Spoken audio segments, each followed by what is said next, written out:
நிலாவும் சோழனும் கோர்ட்ல நிக்கிறாங்க. விவாகரத்து கிடைச்சிருமா கிடைக்காதா அப்படின்னு சொல்லிட்டு 2 பேரும் யோசிச்சுக்கிட்டே இருக்காங்க. சோழன் மனசுக்குள்ள விவாகரத்து கிடைக்க கூடாது, இன்னைக்கு எப்படியாவது ஏதாவது சொல்லி நம்மள வீட்டுக்கு அனுப்பி வச்சிடணும் அப்படின்னு சொல்லி சோழன் நினைச்சுக்கிட்டு இருக்காரு.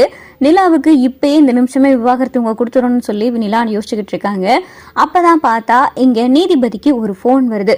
மேடம், உங்களுக்கு எமர்ஜென்சியா ஒரு போன் வந்திருக்கு அப்படின்னு சொல்லிட்டு நீதிபதியோடைய பிஏ வந்து கொடுக்கவும், அப்ப நீதிபதியும் பேசிக்கிட்டு இருக்காங்க. அப்ப பேசையில அவங்களுடைய குடும்பத்துல இருக்கிறவங்க ஒருத்தவங்களுக்கு ஆக்சிடென்ட் ஆயிடுச்சு, ரொம்ப எமர்ஜென்சி அப்படின்னு சொல்லிட்டு போன் வரவும், அப்பதான் நீதிபதி சொல்றாங்க, மன்னிக்கவும் இந்த கோர்ட் இப்போதே கலைகிறது, எனக்கு ஒரு எமர்ஜென்சி வேலையா நான் செல்றேன் அப்படின்னு சொல்லிட்டு நீதிபதி சொன்னதும் அங்க இருக்கிற எல்லாருமே பார்த்துக்கிட்டு இருக்காங்க. அப்பதான் வக்கீல் நிலாவையும் சோழனையும் கூப்பிட்டு, நிலா சோழன் வாங்க அப்படின்னு சொல்லி வக்கீல் கூப்பிட்டவும், என்ன மேடம் என்ன அப்படின்னு சொல்லிட்டு நிலா கேட்கவும், ஜட்ஜ் மேடத்துக்கு ஒரு எமர்ஜென்சி, அதனால அவங்க போயிட்டாங்க, அதனால இந்த கேஸு இன்னைக்கு நடக்கக்கூடிய எல்லா கேஸுமே ஒத்தி வச்சிருக்காங்க, நீங்க அதனால இன்னொரு நாள் உங்களுக்கு ஃபோன் பண்றேன், அப்ப நீங்க கோர்ட்டுக்கு வந்தா போதும் அப்படின்னு சொல்லிட்டு இங்க வக்கீல் சொன்னதுமே இதை கேட்டதும் சோழனுக்கு பார்த்தா பயங்கரமான சந்தோஷம்.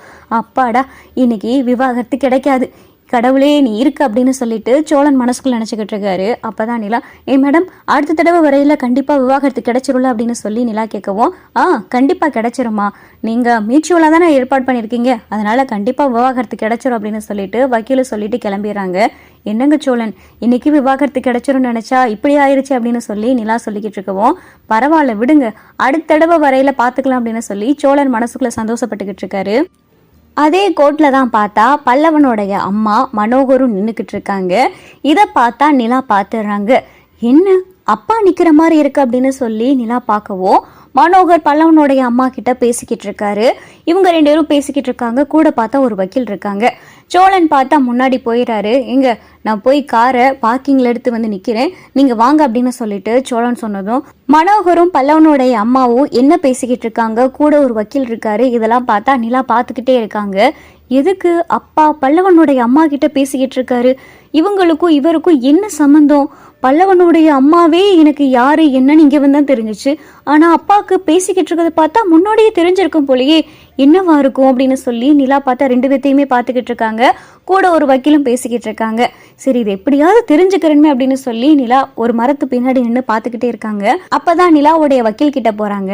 மேடம், எனக்கு ஒரு உதவி பண்ணணுமே அப்படின்னு சொல்லி நிலா கேட்கவும், என்னம்மா நீனு வீட்டுக்கு போகலையா அப்படின்னு சொல்லிட்டு வக்கீல் கேட்கவும், இல்ல மேடம், எனக்கு ஒரே ஒரு உதவி பண்ணுங்களேன் அப்படின்னு சொல்லி நிலா கேட்கவும், என்னம்மா என்ன உதவி வேணும் அப்படின்னு சொல்லிட்டு இங்க வக்கீல் கேட்கவும், இல்ல மேடம், நான் இங்க நிக்கிறாங்கல்ல ஒரு லேடியோ ஒரு சாரும் நின்றுக்கிட்டு இருக்காங்க, கூட வக்கீல் வேற நின்றுக்கிட்டு இருக்காங்கல்ல, அவங்க எதுக்காக இங்க வந்திருக்காங்க, என்ன ஏதுன்னு சொல்ல முடியுமா அப்படின்னு சொல்லிட்டு நிலா கேட்கவும், சரிம்மா நீ கேட்கறதுனால நான் கேட்டு சொல்றேன் அப்படின்னு சொல்லிட்டு வக்கீலும் சொல்லவும், சரிங்க மேடம் அப்படின்னு சொல்லி நிலாவும் பார்த்தா வெயிட் பண்ணிக்கிட்டு இருக்காங்க. அந்த வக்கீல் பார்த்தா இன்னொரு வக்கீல் கிட்ட போய் விசாரிச்சுக்கிட்டு இருக்காங்க.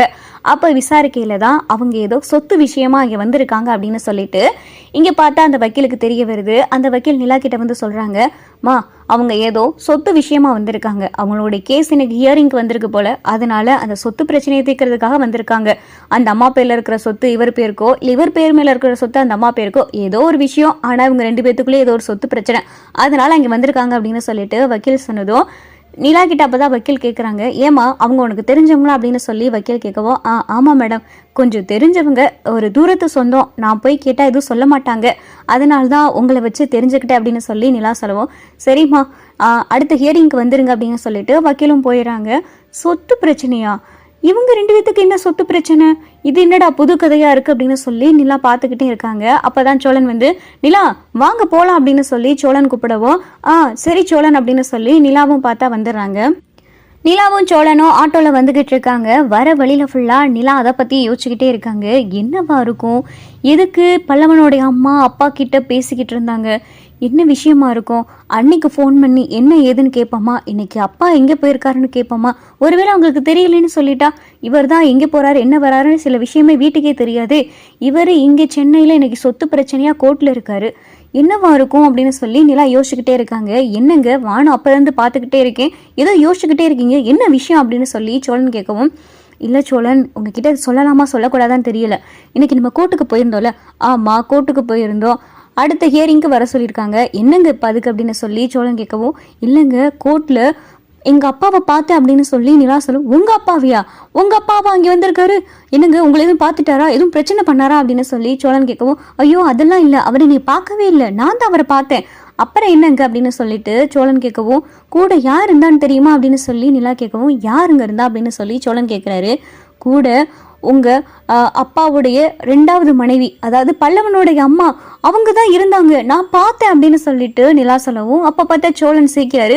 எதுக்குங்க இப்போ சிரிக்கிறீங்க அப்படின்னு சொல்லிட்டு இங்கே நிலா கேட்கவும், இல்லை பல்லவனுடைய அம்மா எப்படிங்க உங்கள் அப்பா கூட இருப்பாங்க, என்னங்க போங்க, வேற யாரையாவது பார்த்துருப்பீங்க, உங்கள் அப்பாவுக்கு தெரிஞ்சவங்க யாராவது அங்கே இருந்திருப்பாங்க அப்படின்னு சொல்லிட்டு சோழன் சொல்லவும், ஐயோ நான் சொல்கிறது உண்மைதாங்க, நான் அவங்கள ஒரு தடவை ஏற்கனவே பார்த்துருக்கேன் தெரியுமா சென்னையில், நான் ஆஃபீஸ் முடிஞ்ச வரையில் அவங்கள தெரியாமல் அடிச்சிட்டேன், அப்போ என்னை அவங்க பார்த்துட்டு போனாங்க, அவங்க சென்னையில் தாங்க இருக்காங்க, இப்போ கூட பாருங்க, அதுவும் சென்னையில் கோர்ட்டில், அதுவும் எங்கள் அப்பா கூட இருக்காங்க பாருங்க, எனக்கு அதுதான் ஒன்றுமே புரிய மாட்டேங்குது, அவங்க எதுக்கு எங்கள் அப்பா கூட இருக்காங்க, அதுவும் நம்ம வக்கீல வச்சு கேட்டு விசாரிச்சு பார்த்தேன், கேட்டது ஏதோ சொத்து பிரச்சனையா, என்னங்க சொல்றீங்க, பல்லவனுடைய அம்மாவுக்கும் உங்க அப்பாவுக்கும் என்னங்க சம்மந்தம் இருக்கும், அதுவும் 2 பேத்துக்கும் சொத்து பிரச்சனைனா எனக்கு ஒண்ணுமே புரியல, தலையே சுத்துது அப்படின்னு சொல்லி சோழன் சொல்லவும், அதுதாங்க எனக்கும் புரியல, சரி இதெல்லாம் தெரியணும்னா யார்கிட்ட தான் கேட்டு தெரிஞ்சுக்கிறது அப்படின்னு சொல்லிட்டு சோழன் கேட்கவும், வேற வழியே இல்லை, எங்க அப்பாட்ட போய் கேட்கவே முடியாது, ஒரு தடவை நான் மறுபடியும் அவங்கள, அதாவது பல்லவனுடைய அம்மாவை நான் பார்த்தேன்னா அவங்கள பார்த்து கண்டிப்பா நான் கேட்டுருவேன், ஆனா இதுக்கெல்லாம் ஒரு சொல்யூஷன்னா உங்க அப்பா தான், உங்க அப்பா மட்டும் வாயை திறந்து அவர் லைஃப்ல என்ன நடந்துச்சு, ஏன் பல்லவனை விட்டுட்டு அவங்க அம்மா போனாங்க, அவங்க இப்ப சென்னையில தான் இருக்காங்க, இந்த விஷயம் உங்க அப்பாவுக்கு தெரியுமா, இல்ல தெரிஞ்சு நம்ம கிட்ட வந்து மறைச்சிக்கிட்டு இருக்காரா, இல்ல அவங்கள போய் அடிக்கடி பார்த்துட்டு வந்துகிட்டு இருக்காரா, இப்படி ஏகப்பட்ட விஷயம் இருக்கு, இதுக்கெல்லாம் ஒரே பதில் உங்க அப்பா வாயிலிருந்து வந்தா மட்டும்தான் உண்டு அப்படின்னு சொல்லி நிலா சொல்லவும், ஏங்க அந்த ஆளாவது சொல்றதாவது, அந்த ஆளா அதெல்லாம் எதுவுமே சொல்ல மாட்டாருங்க அப்படின்னு சொல்லி சோழன் சொல்லவும், அப்புறம் எப்படிங்க தெரிஞ்சுக்கிறது, எனக்கு இப்ப ரொம்ப மண்டையே வெடிக்கிற மாதிரி இருக்கு, நான் முன்னாடியே பல்லவன் அம்மாவை பார்த்த விஷயத்த உங்க அப்பா கிட்ட கேட்டப்ப ஏதோ தெரியாது, நீ வேற யாரையோ பார்த்துருப்பா அப்படின்னு சொல்லி என்னென்னமோ சொல்லி அப்படியே மழுப்பிட்டாரு, இப்போ போய் நான் எங்க அப்பா கூட அவங்கள பார்த்தேன்னு சொன்னா கண்டிப்பா சொல்லவே மாட்டாருங்க அப்படின்னு சொல்லிட்டு இங்க பார்த்தா நிலா சொல்லவும், சரிங்க வேற என்னதான் பண்றது அப்படின்னு சொல்லிட்டு சோழன் கேட்கவும், இல்லைங்க எப்படியாவது தெரிஞ்சே ஆகணும், பல்லவனுடைய அம்மாவுக்கும் எங்கள் அப்பாவுக்கும் என்ன சம்மந்தம், அவங்க சென்னையில் தான் இருக்காங்க, அவங்கள பார்த்து கண்டிப்பாக பல்லவனையை விட்டுட்டு போனாங்க, இதெல்லாம் எனக்கு கண்டிப்பாக தெரிஞ்சுக்கிட்டே ஆகணுங்க, முன்னாடி கூட அவங்கள சும்மா பல்லவனுடைய அம்மாவாக தான் நினச்சிக்கிட்டு இருந்தேன், ஆனால் இப்போ என் அப்பா கூட ஒரு சொத்து பிரச்சனையாக கோர்ட்டில் வந்து நிற்கிறாங்க அப்படின்னு பார்த்ததுமே, அப்போ எங்கள் அப்பா கூட ஏதோ ஒரு தொடர்பு இருக்கு தானே, ஒருவேளை எங்கள் அப்பாவுக்கும் அவங்களுக்கும் ரத்த பந்தம் எதுவும் இருக்கா, இல்லை அவங்க 2 பேரும் என்ன எங்கள் அப்பா கூட பிறந்தவங்களா என்னன்னே தெரியலையே, எனக்கு தெரிஞ்சே ஆகணும்ல, ஏன்னா அவங்கள பற்றி கண்டிப்பாக தெரிஞ்சா அப்போ நீங்கள் நானெல்லாம் ஒரு விதத்தில் ஏதோ ஒரு தொடர்பு படுத்திருக்குன்னு தானே அர்த்தம், ஒருவேளை நீங்கள் என்னுடைய சொந்தக்காரங்களா கூட இருக்கலாம் அப்படின்னு சொல்லிட்டு நிலா சொல்லவும், அப்படி இருந்தால் நல்லதுதானே அப்படின்னு சொல்லிட்டு சோழன் மனசுக்குள்ளே நினச்சிக்கிட்டு இருக்காரு, ஆனால் என்னவா இருந்தாலும் நீ விவாகரத்து வாங்குறதை விட்டால் மட்டும்தான் நம்மளுடைய பந்தம் நிலைக்கும் அப்படின்னு சொல்லிட்டு சோழன் அவர் பாட்டுக்கு மனசுக்குள்ள நினச்சிக்கிட்டே வந்துகிட்டு இருக்காரு. இந்த வீடியோ உங்களுக்கு பிடிச்சிருந்தா லைக் பண்ணுங்க, ஷேர் பண்ணுங்க, மறக்காம நம்ம சேனலை சப்ஸ்கிரைப் பண்ணுங்க.